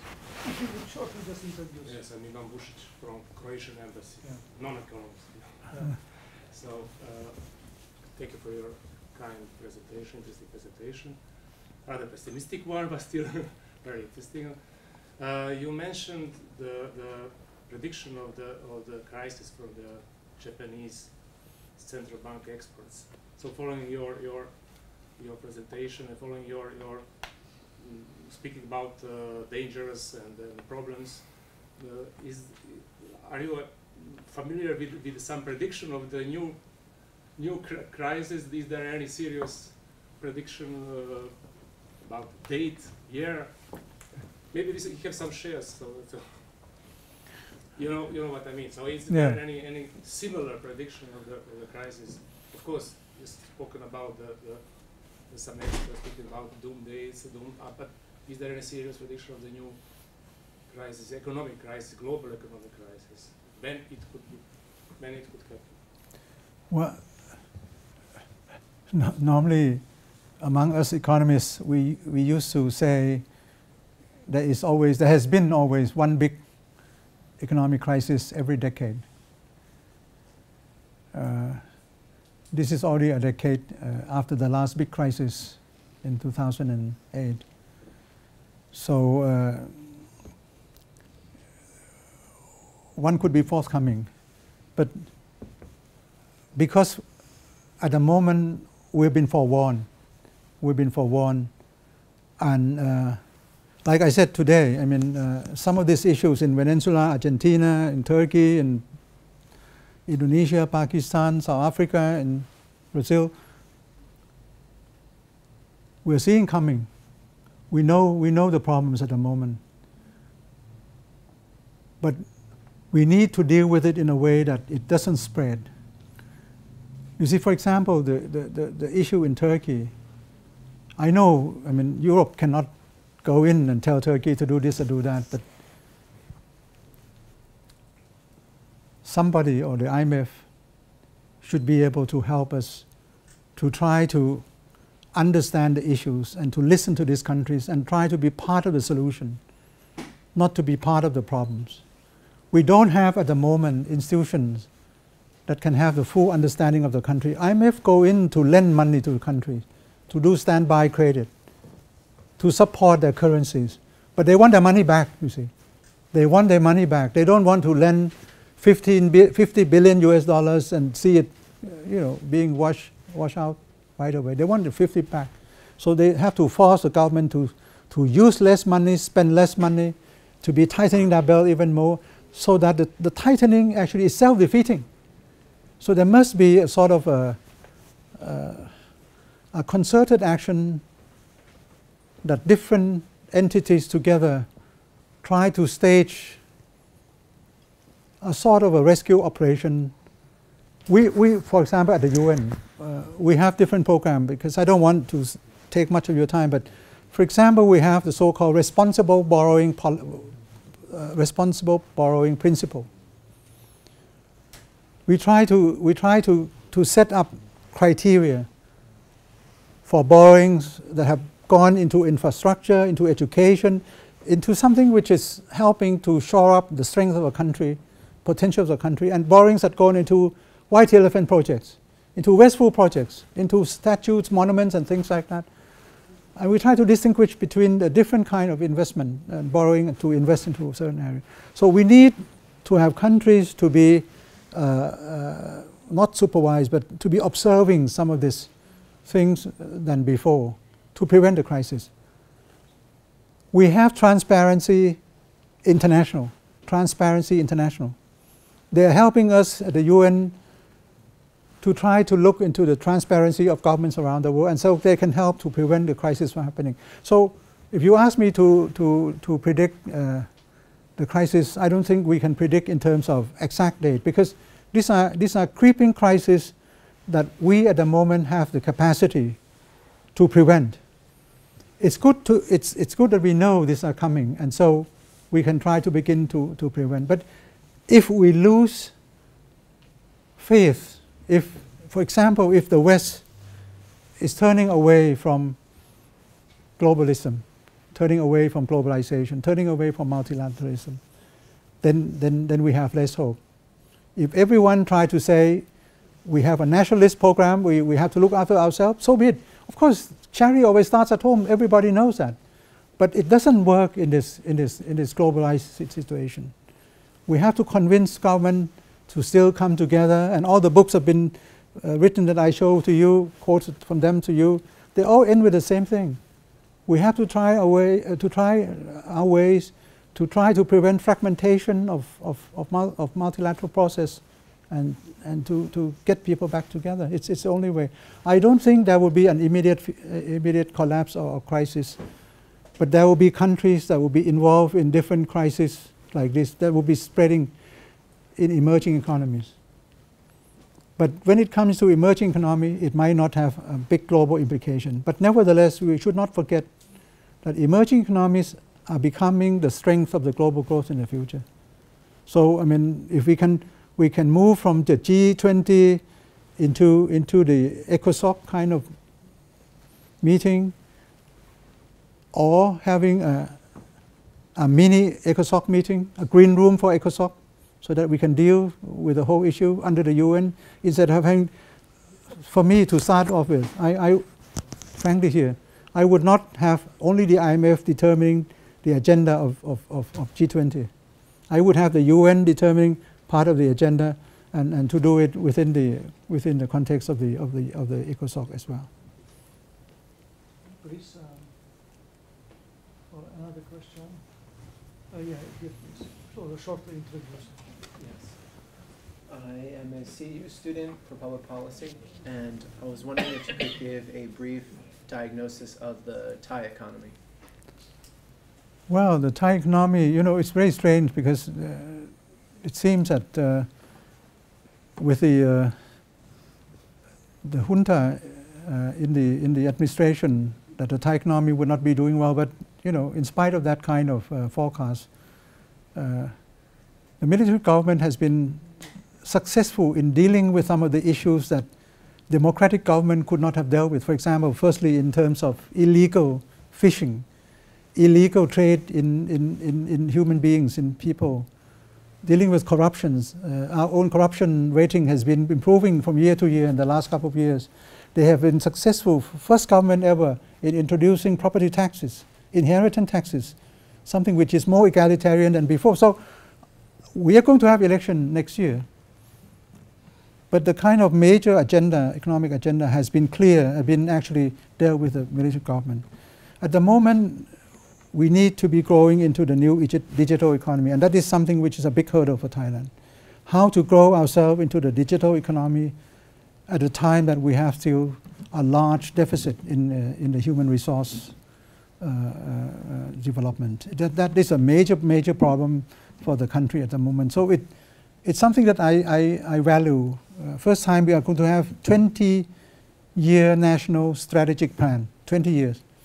And particularly for education, you need that time span of 20 years, a generation, to be able to teach the children from preschool age to have equal opportunities with children coming from a better background. So I look forward that next governments coming from democratic elections will be able to follow the line, not the line of the military government, but the line of the national plan that has been vetted by the parliament, that has been actually approved by the National Planning Board. And I have been partly working on it as well to see to it that the plan is well put together. This is a hope of the country, to have a consistency. Our problem is not really to have growth in Thailand. Growth would come easy. We have huge infrastructure projects in Thailand, speed trains, undergrounds and everything, and the new spatial economic zones in Thailand. So we would have growth around 4 to 5%, it's okay. But how to have growth in an inclusive way? This is a problem with us. Growth with distribution, growth with rural, urban income equality, growth with the eradication of poverty and things like that. So this is a big issue for the future. But at least we have continuity in the national 20 years plan. I look forward to that, and this is going to be more inclusive growth than before. There is also one question. I would ask Yes. also a question. When you said that these trade negotiations went so slow, and then you said it's actually easy task, and it's a blame or credibility of the leadership is being lost. So what's the reason for the slow development of negotiations in a World Trade? So if you think back as a Director General of the World Trade Organization, was it sectoral pressures of big multinational, or pharma, or I don't know others, or What causes these tensions? Very good question. The breaking points for the Doha round is a treatment of the developing economies within the round. In all the past 8 rounds, Kenya round, Tokyo round, all these rounds, it was mainly tariff reduction among the richer economies. This time around, we have negotiation participated by developing countries. And it means that there must be special treatment for the poor countries so that they can take part in the program. This is the breaking part, because the richer part of the membership of the WTO, they said they cannot yield to it easily because the less well-endowed parts are becoming richer every day, catching up. So they said you should not allow so much space for them. And they are looking probably at the emerging economies like China, India.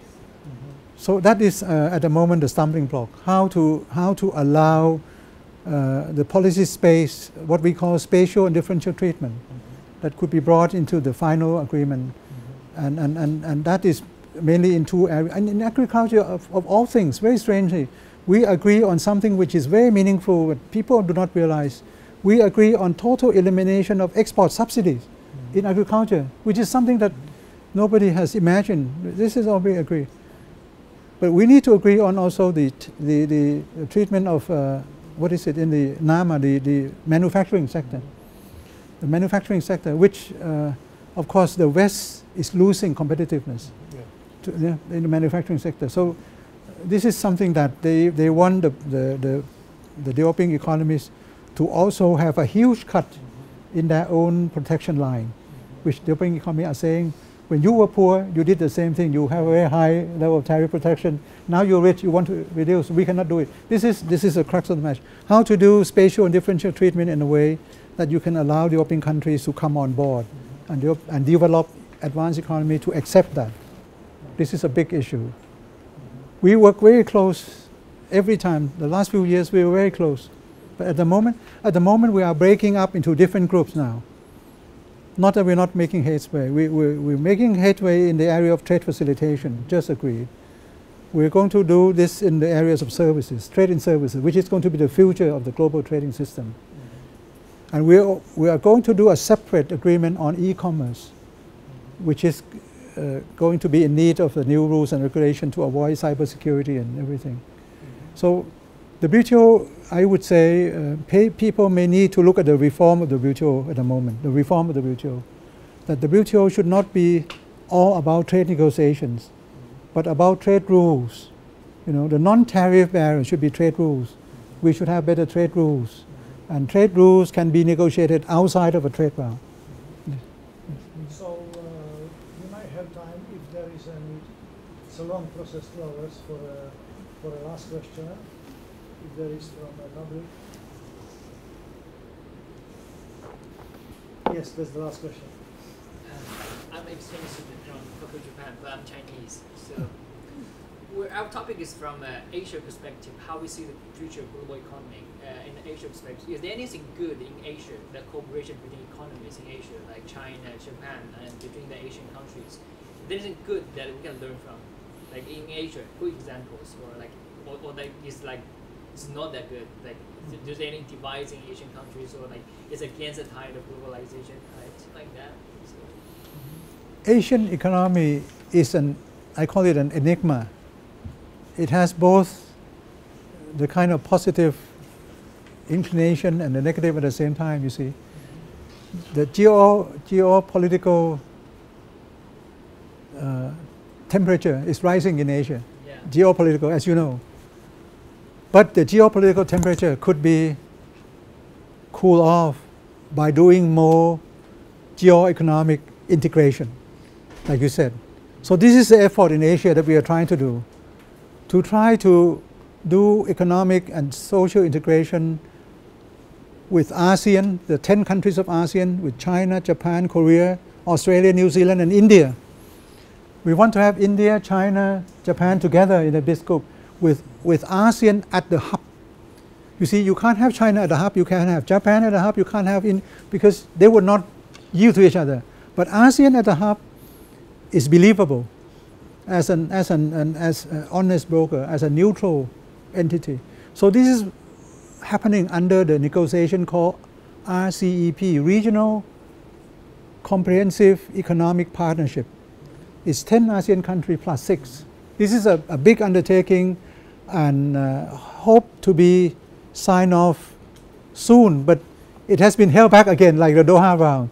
Been held back in the beginning because geopolitical issues between China and Japan. But now China and Japan reconcile the differences in the RCEP. Now we have different problem with India. India and China, because India feels that RCEP would give so much benefit to China and they would lose out. So we are now trying to negotiate with India that they are going to gain in certain area, while China, we are going to gain in some area, lose in some other areas, which is a normal part of negotiations around the world. But RCEP is going to be something which will bind Asia together and make Asia a real engine of the global growth. This is something that is happening in Asia, which is a good thing. And besides all this, because of the abundance of international reserve in Asia, China alone holds $3 trillion of reserve. And in the rest of Asia, 1 or 2 more trillions. Thailand has 200 billion of reserves compared to Turkey, which is much larger than Thailand. Turkey has only 100 billion of dollars of reserve. Thailand 200 billion. So because of this, Asia could form its own monetary fund, which has been in the making. At the moment, it's being called Chiang Mai Initiative, Chiang Mai Initiative, something like that. It's a precursor to the Asian Monetary Fund. The Chiang Mai Initiative came in the wake of the Asian financial crisis in 1998-99. So it's being multilateralized, but at the moment it's not being expanded to be an Asian Monetary Fund. But one day when the global financial reform is not taking place at the world institution like IMF and World Bank, and then you would see like what China has been doing with the AIIB, the Asian Infrastructure Investment Bank. And you see also the BRIC creating its own South Bank, South Development Bank, the BRICS itself.